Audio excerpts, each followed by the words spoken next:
اعوذ باللہ من الشیطان الرجیم بسم اللہ الرحمن الرحیم رب اغفر لی وتب علی انک انت التواب الغفور۔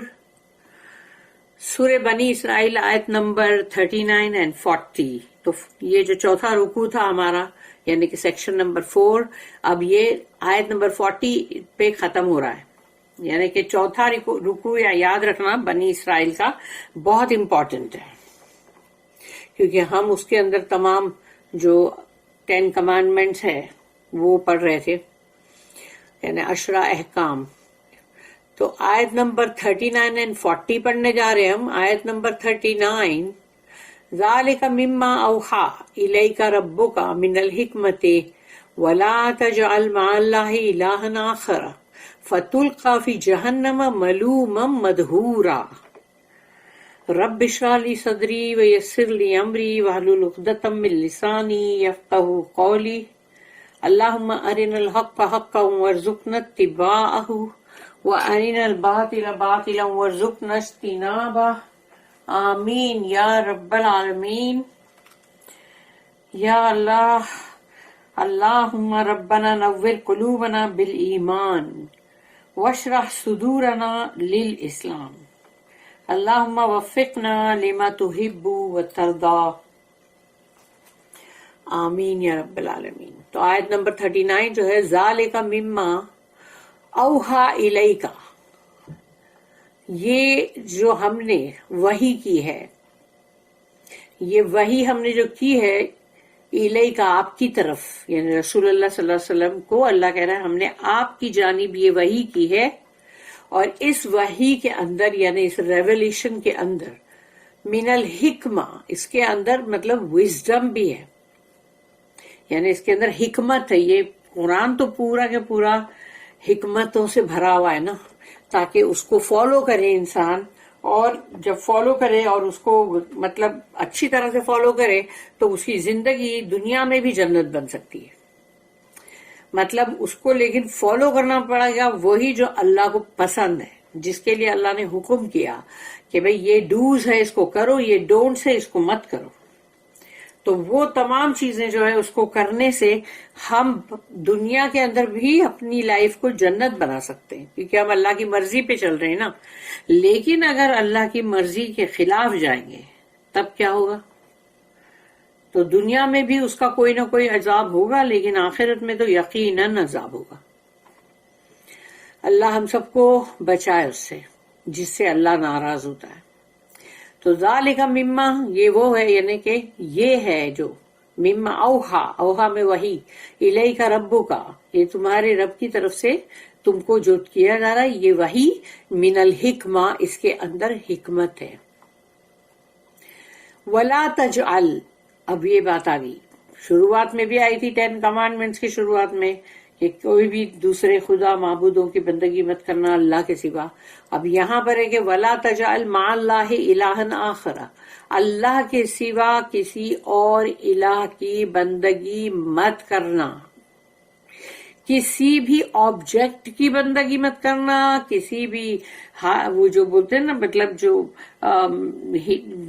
ہیروز یا پھر مطلب کوئی بھی، یا سینٹ یا سادھو، اور یا پھر مطلب جو بھی صوفیز اس طرح کے جو بھی ہوتے ہیں، بابا یا کوئی بھی، کسی کی بھی بندگی مت کرو، کسی کی بھی نہیں۔ اور یہاں تک کہ بندگی کا مطلب یہی ہے نا کہ اللہ نے جو کہا ہے اس کا کہنا مانو، یعنی مطلب جو اللہ نے کہا ہے کرو وہ کرنا ہے، جس کے لیے اللہ نے منع کیا ہے اس کو نہیں کرنا ہے۔ لیکن سوچو کہ تم ابھی کسی اور کی بندگی نہیں کر رہے ہو، تم بولے میں تو صرف اللہ کی بندگی کر رہی ہوں، لیکن زندگی کے اندر اگر تم اپنی زندگی میں یا تو تم نے اپنی ماں کو اپنا معبود بنا لیا یا اپنے باپ کو، اور یا ماں باپ نے اولاد کو معبود بنا لیا، اس کی ہر بات جائز ناجائز مانیں گے، شوہر نے بیوی کو بنا لیا ہے کہ بیوی کی جائز ناجائز سب بات مانی جائے گی، اور اگر کہ بیوی نے شوہر کو بنایا ہے تو اس طرح سے یہ بھی ایک بندگی ہو جاتی ہے کہ جب تم کسی بھی انسان کو تمہارے رشتے کے ان کو اتنا ماننے لگتے ہو کہ اللہ کے احکام پیچھے چلے جاتے ہیں، تو یہ بھی نہیں کرنا ہے۔ اسی لیے وَلَا تَجْعَلْ مَعَ اللَّهِ إِلَٰهًا آخر، اللہ کے سوا کسی اور کو الہ مت بناؤ، یعنی اس کی بندگی مت کرو اس آبجیکٹ کی. فَتُلْقَىٰ فِي جَهَنَّمَ، کہ ایسا نہ ہو پھر پھینکے جاؤ، یعنی تلقا کا مطلب وہی ہے کہ یعنی تم کو تھرو کریں گے نا اندر، تو تم مطلب تم کو پھینکا جائے گا. فَتُلْقَىٰ فِي جَهَنَّمَ، کہ تم پھر جہنم میں پھینکے جاؤ گے. ملومم مدھورا، ملومم ملامت زدہ، ملامت زدہ لعنت جس کے اوپر ہوئی، بلیم وردی.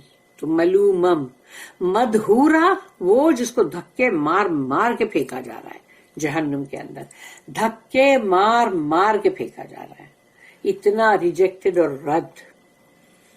These are among the precepts of wisdom which your Lord has revealed to you. Take not with Allah another object of worship, lest you should be thrown into hell, blameworthy and rejected.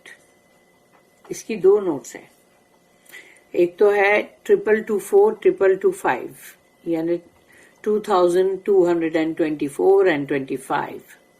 تو دو notice اس کی ہم پڑھنے جا رہے ہیں. 2224 The moral law as expounded in Surah Bani Israel, ayat number 23-39, is far in advance of the bare decalogue in that it searches out motives and draws pointed attention to the weak and helpless. If we are to reach any real understanding of Allah, یعنی اگر ہم صحیح معنوں میں اللہ کو پہچانتے ہیں، سمجھ رہے ہیں. اللہ نے اپنا انٹروڈکشن دے دیا ہے قرآن میں، اپنی ول بتا دیا ہے، اپنی ناپسندیدہ ہیٹ فل چیزیں بھی بتا دیا اللہ نے. تو اگر اخلاقی قانون جو ہے اس کو گہرائی سے آیت نمبر 23 سے لے کے 39 تک ہم نے پڑھا ہے، اور وہ بہت ایڈوانس ہے، یعنی کہ اس کے اندر جو ڈیکالاگ جو ہے وہ 10 کمانڈمنٹس ہے، گریک ورڈ ہے یہ. تو وہ 10 کمانڈمنٹس کے اندر جو ہے وہ یہاں پر اور بھی زیادہ اللہ نے قرآن کے اندر اس کو اور بھی زیادہ ایڈوانس کیا ہے. اور یہ کہ اس میں انسان کے اندر کیا اس کے ارادے ہیں، کیا اس کے موٹیوز ہیں، اور پھر یہ کہ تم کو مطلب اللہ جو ہے وہ اٹینشن یعنی وہاں دلوا رہا ہے، وہاں پوائنٹ آؤٹ کر رہا ہے اللہ کہ دیکھو یہ کمزور، یہ مطلب لاچار، ہیلپ لیس، تو ان لوگوں کے لیے یعنی ان کی طرف دھیان دو اگر ہم سچ مچ اللہ کو سمجھ رہے ہیں تو. It begins with a mention of the worship of Allah. یہاں پر یہی کہا جا رہا ہے کہ 10 جو ہے کمانڈمنٹ، 10 کمانڈمنٹ، اس کی شروعات میں جو تھا وہ یہی تھا نا کہ وہاں پر شروعات میں ہی مطلب ذکر کر دیا گیا کہ اللہ ہی کی بندگی کرو، the one true God، وہی ہمارا سچا معبود ہے اور ایک ہے، ایک کا کہنا مانو، اسی ایک نے جو کہا ہے اس کی پسند ناپسند کو مانو، تو یہ دنیا جنت ہو جائے گی. And ends with a similar mention to close the argument, یعنی ابھی جہاں 10 کمانڈمنٹس اب ختم ہونے آ رہے ہیں تو وہاں پر بھی تو یہی ذکر ہے نا کہ ٹرو اللہ کی بندگی کرو، ایک اللہ کی بندگی کرو، ون ٹرو گاڈ.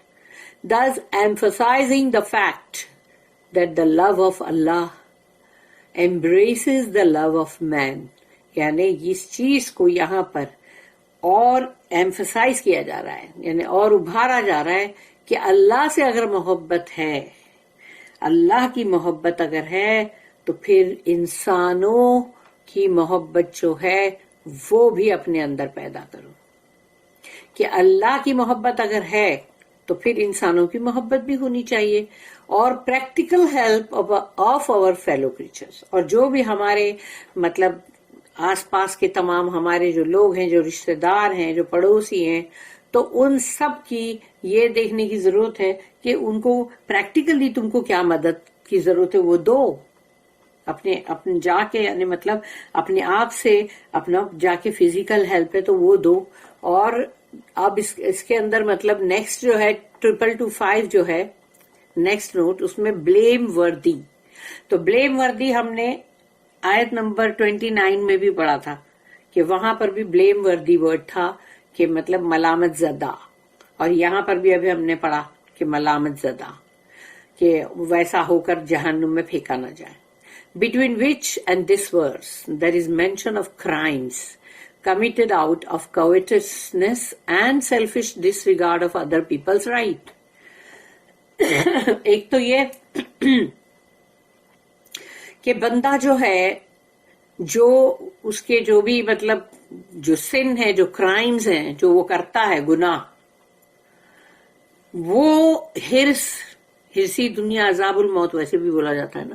تو ہرس کرنا یعنی کہ اس کے پاس یہ ہے تو مجھے بھی وہ چاہیے، فلانے کے پاس وہ ہے تو مجھے وہ چاہیے، وہ ڈمکی کے پاس بہت اچھی گاڑی ہے مجھے بھی اس سے اچھی گاڑی چاہیے.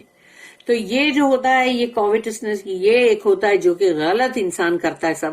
اور ایک ہے کہ سیلفش ڈس ریگارڈ، یعنی کہ لوگوں کے حقوق جو ہے اس کی طرف سے تم اتنے خود غرض بن گئے ہو کہ تم نے ان کے کسی کے بھی حقوق کی طرف دھیان بھی نہیں دیا، اس کو ڈس ریگارڈ کیا. یعنی کہ مطلب اس کو نظر انداز کر دو اور مت دو کسی کو کچھ بھی، جو بھی لوگوں کے حقوق ہے ان کو مت دو، اس کو کھا جاؤ حرام طریقے سے. تو یہ تمام چیزیں ہیں جس کی وجہ سے بلیم وردی ورڈ جو ہے وہ دوبارہ یہاں پر آیا کہ ملامت زدہ، لعنت پڑا، ایسا ہو کہ جہنم میں پھینکے جاؤ گے، تھرو. اور ریجیکٹڈ جو دھکے مار مار کے، کہ ریجیکٹڈ کیریز بیک اور ریمینسنس، یعنی ہم کو پھر سے یاد دلا رہا ہے کہ جو آیت نمبر 18 میں تھا کہ rejected from which to here we have a reference to crimes, اور وہ گناہ، وہ تمام وہ جو گناہ ہے جس کی وجہ سے دھکے مار مار کے جہنم میں پھینکا جائے گا، that lead to deprivation of Allah's grace. اور یہ وہ گناہ ہے تمام کہ جس سے اللہ کا جو فضل ہے وہ اس سے بندہ محروم ہو جائے گا، deprived.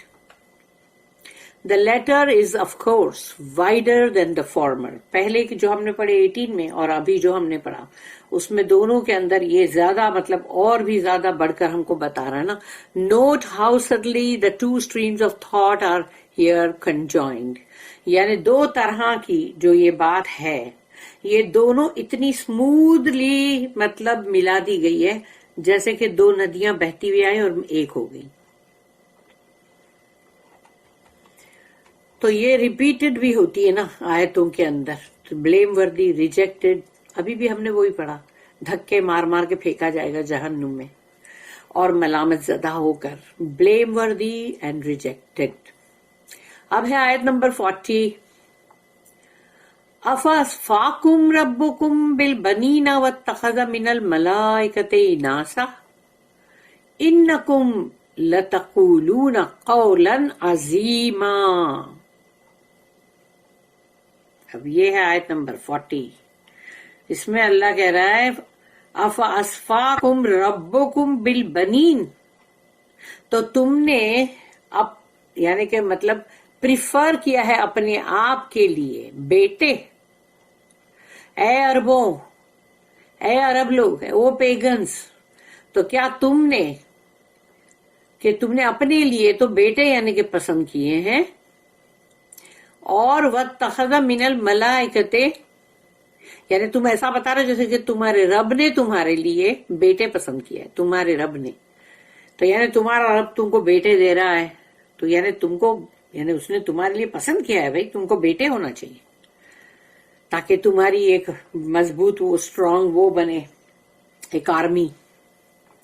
تو یعنی تمہارے رب نے تمہارے لیے پسند کیا ہے نا.